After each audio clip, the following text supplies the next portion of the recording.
'Cause I just wanna go to the deep end. I just wanna.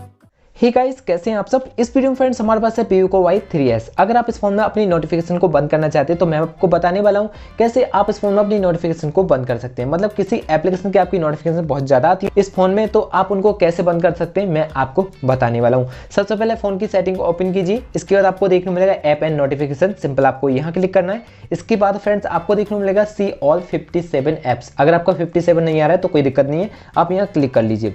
इसके बाद आपको क्या करना है, उस एप्लीकेशन को देखना है जिससे आपको नोटिफिकेशन आती है। मान लीजिए आपको गूगल क्रोम है, इससे आपको नोटिफिकेशन आती है तो सिंपल आपको क्रोम पर क्लिक करना होगा। इसके बाद आपको यहाँ देखने को मिलेगा नोटिफिकेशन, सिंपल आप इस पे जाइए, आपको यहाँ डिसेबल दिखेगा, इस पर आपको क्लिक कर देना है। तो आपकी जो भी नोटिफिकेशन आती होंगी, जो आपके कंट्रोल्स बार में यहाँ पे बहुत अजीब अजीब नोटिफिकेशन आपको देखने को मिलती होंगी शायद, तो यहाँ से आके इसको डिसेबल कर दीजिए, तो आपसे आपको वो नोटिफिकेशन देखने को नहीं मिलेंगी अगर गूगल क्रोम से आती होंगी तब।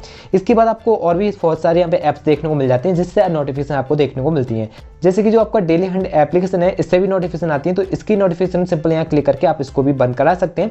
और भी बहुत सारी नोटिफिकेशन आपको एप्लीकेशन से देखने को मिलती है, तो यहाँ आइए और वो एप्लीकेशन देखना है जिससे आपको नोटिफिकेशन आती है, तो सिंपल यहाँ आके आपको एक क्लिक में ये नोटिफिकेशन बंद करने का ऑप्शन देखने को मिल जाता है। तो आप इस तरीके से इस फोन में अपनी नोटिफिकेशन को बहुत आसानी से मैनेज करा पाते हैं। आई होप दोस्तों ये वीडियो काफी अच्छी लगी होगी आपको। वीडियो अच्छा लगा तो वीडियो को लाइक शेयर और चैनल को सब्सक्राइब करना ना भूलें। तो चलिए फ्रेंड्स, मिलते हैं नई वीडियो के साथ, तब तक के लिए goodbye and take care.